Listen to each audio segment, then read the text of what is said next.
अथ प्रथमोऽध्यायः अर्जुन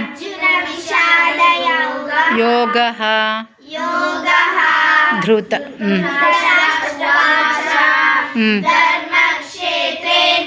धाकुवत्तु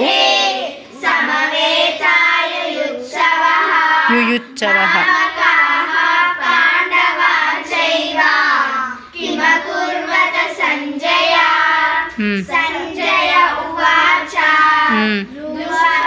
दृष्ट्वा तु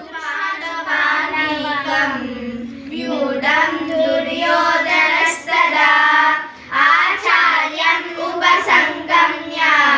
राजा वचनम् अब्रवीत् पश्यैतां पाण्डवपुत्राणाम् आचार्य महतीं च मूं व्यूढां द्रुपदपुत्रेण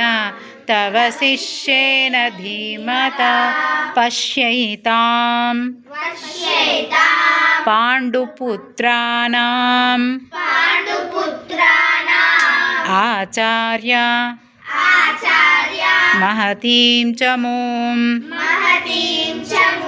व्यूढां द्रुपदपुत्रेण